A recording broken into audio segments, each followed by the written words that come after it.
Siempre es bueno tenerlo con nosotros, periodista, escritor, analista, muy agudo. Me refiero a Ignacio Montes de Oca, quien obviamente hoy en este Día de la Patria va a analizar lo que está pasando en Washington en estos días. Querido Nacho, ¿cómo estás? Feliz día. Feliz día, buenos días. Acá no hay feriados, pero el periodismo es como la medicina, siempre hay que estar de guardia. Absolutamente, y en este mundo no hay pausa, ¿eh? Habría que pedirle a todos un día de silencio, no es posible. No, Bien, ¿qué me dice de este meeting, por decirlo así, entre Donald Trump, Benjamin Netanyahu y lo que está pasando en Washington? ¿Cómo lo está usted leyendo? a ver, está presentándose un plan que fue vendido como un plan de Trump, pero que en realidad tiene su origen en un plan mucho más profundo y ambicioso que se llama Escudo de Abraham.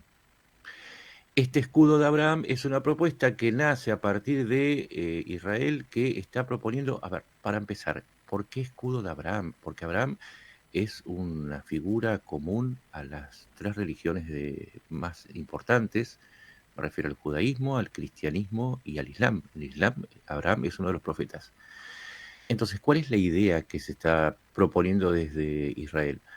Hacer un acuerdo de paz que empieza por Gaza, pero que en realidad propone un reordenamiento absoluto de Medio Oriente en donde Israel es reconocido, pero a cambio permitiría que Gaza, a partir de un acuerdo en Gaza, permitiría el ingreso de las coronas sunitas para la expulsión definitiva de Hamas de Gaza. ¿Y en qué consiste el plan? Vamos a los puntos principales. Primero, el exilio de Hamas de Gaza. Ya no estamos hablando de un exterminio, estamos hablando de un exilio. Llegar a un acuerdo por el cual entreguen a los rehenes y los cuerpos de los asesinados.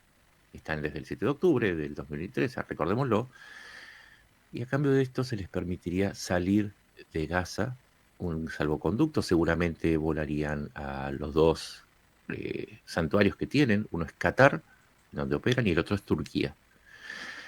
El problema es que a Turquía no lo están involucrando mucho en este plan, pero eso lo vamos a hablar después. La otra parte es que los coronas sauditas pondrían entre 30 y 35 mil millones de dólares para reconstruir Gaza, la administrarían sin jamás, por supuesto, y sin Irán, esto es lo que le interesa a las coronas sunitas, y también habría un acuerdo asociado con los territorios en Cisjordania. Y esto es importantísimo porque por la ventana, esto a Israel no le ha gustado mucho la idea, por lo menos no a Israel, a Netanyahu no le ha gustado la idea, pero lateralmente se está introduciendo la cuestión de los palestinos y tratar de encontrar una salida a los palestinos. Israel propone separar la cuestión de Gaza de la de Cisjordania. Los sunitas están en principio de acuerdo, pero introducen la cuestión de Abu Abbas y Al-Fatah administrando lo que queda bajo su administración en Cisjordania. No hay una mención al retiro de las colonias judías en Cisjordania, lo cual es un avance de la posición de Israel. Y un punto importante, Israel se arroga la posibilidad de ejercer represalias en caso de ser atacado, en este caso se le estaría reconociendo, tanto si es atacado en Gaza como en el sur del Líbano, en Siria o en Cisjordania. Básicamente lo que está diciendo Israel es, nosotros hemos ganado una guerra, pero no la hemos terminado y seguimos siendo amenazados, pero si hay un acuerdo de paz, estamos de acuerdo en tratar la cuestión de los palestinos, pero estas son las condiciones. Y esto que estoy contando del escudo de Abraham, después, bueno, sabemos cómo es Trump, ¿no? No lo estamos criticando, sino que estamos describiendo. Él dijo que era su plan, pero en realidad es el plan de Netanyahu.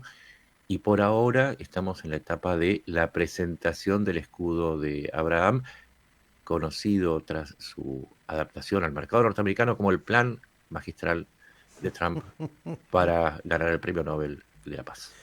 Me encantó, pero es tan claro lo que está diciendo y cómo se están de alguna manera moviendo las piezas y por el momento parecería que hay un camino hacia eso, ¿no? Desde ya la fantasía de esa paz que nos contaron de niños en una región como esa y en un mundo como el que tenemos. Es algo que es impensable cuando todavía Ujú, los conflictos ahí tribales están, incluso en los propios países árabes o musulmanes tan intensamente ujú. desatados, pero como de alguna manera los seguros, este escudo de, bueno, vamos a ir avanzando con Siria, cosa que hay muy buenos avances, con el Exacto. Líbano, Arabia Saudita jugando su partido, Irán que juega como contraparte, debilitada, pero también entendiendo que tiene que reacomodarse. Digo, ahí ninguno, digamos, no tiene algo para decir, pero parecería que hay un contexto incluso de entendimiento de que hay que convivir a pesar de que no nos guste el vecino, Exactamente. ¿no? A ver, es que me parece mucho más realista hablar de una hoja de ruta, porque esto Ujú, es una hoja de ruta, no se está hablando de paz, se está diciendo, vamos para ese lado, ujú, porque la paz está lejos de conseguirse, porque evidentemente Hezbollah, Hamas, Yihad Islámica, Irán, los hutíes que siguen lanzando misiles balísticos sobre Israel, están lejos de aceptar una paz. Lo que se está creando es cuando, por eso se llama escudo, es un escudo contra el fundamentalismo. Y en esto están de acuerdo tanto israelíes como sunitas, por lo menos cuando digo sunitas me refiero a un universo mucho más grande que los Emiratos, ujú. ¿sí? Estos Emiratos petroleros sunitas, incluye a Jordania, incluye a Egipto. Hay cuestiones que hay que resolver. Lamentablemente tenemos que contar algo que es un toque de realidad, que mientras se presentaba este plan, hubo un ataque en Rafah, un ataque tremendo, una emboscada, hubo 5 soldados israelíes muertos, y acá voy a introducir una cuestión que, para que la audiencia entienda lo lejos que estamos de la paz y lo importante que es de iniciar este camino. Las primeras informaciones indican que no se trató de Hamas solamente, sino que la emboscada fue armada también por facciones que no responden a Hamas. Y acá hay una cuestión extremadamente importante, los clanes palestinos. Hay 28 clanes principales en Palestina. Un clan palestino es una familia, ¿sí? Entiéndanlo como las familias italianas, la mafia, la 'Ndrangheta o la Camorra, como quieran entenderlo. Pero básicamente una familia es un clan, es una familia extendida que puede tener hasta 2.500 miembros y son los que se reparten el poder en Gaza para bajar a tierra. Jamás se alió con el clan Sinwar, que es una familia enorme en la zona de Khan Yunis principalmente, es la que tenía el sello de Hamas, ¿sí? Por eso Yahya Sinwar era el jefe militar de Hamas.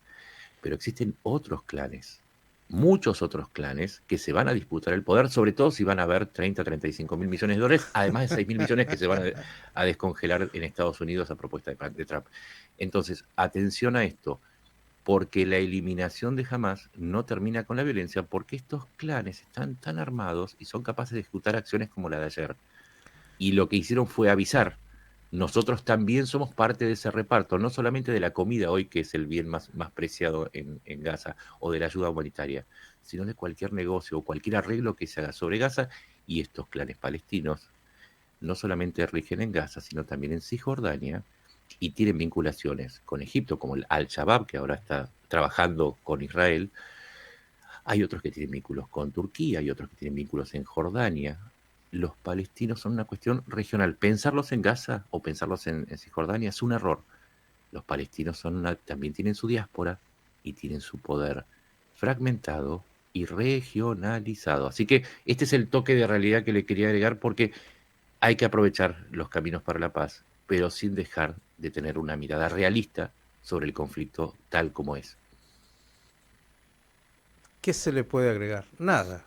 Decir que es exacto el diagnóstico que hay que tener para comprender y esos clanes, incluso aquellos que Israel hoy está tratando de comprar, voy a decir así, dentro de la franja de Gaza para combatir a otros clanes, para que se maten Ujú. entre ellos, están ahí y no van a desaparecer, como toda esa región tan compleja, y con Sí, todo eso hay que caminar y transitar. Y además hay que tener en cuenta, por eso hablaba de la diáspora, que vos podés mover una parte de la población de Gaza, pero lo único que vas a hacer es hacer que esos clanes se dispersen y una parte quedó en Gaza y otra parte quedó afuera, financiando la que queda adentro. Entonces vas a renovar el problema. Hay que ser, hay que estar muy informados sobre este conflicto, no hablar solamente desde la emocionalidad. La emocionalidad no está prohibida, obviamente, somos libres, pero siempre tratemos de averiguar qué es lo que sucede antes de emitir un dictamen. Los periodistas somos iguales que los médicos, estamos de guardia, pero también estamos para contar los síntomas y las posibles soluciones. Nacho Montes de Oca, como siempre, el agradecimiento enorme y a la audiencia a seguirlo permanentemente, este periodista y escritor, porque esto que dice aquí lo dice permanentemente para no confundirnos, ¿eh? Las categorías que aplicamos en nuestro occidente, en nuestra Latinoamérica, incluso en Europa, no son aplicables en una realidad totalmente distinta donde estos componentes que ha dicho son absolutamente imprescindibles y donde nadie puede dormirse sobre algo que no existe y a partir de eso construir con lo que hay. Nacho, feliz día y gracias como siempre. Feliz día y a seguir trabajando porque la patria también se construye trabajando. Absolutamente. Ignacio Montes de Oca, aquí en Radio High.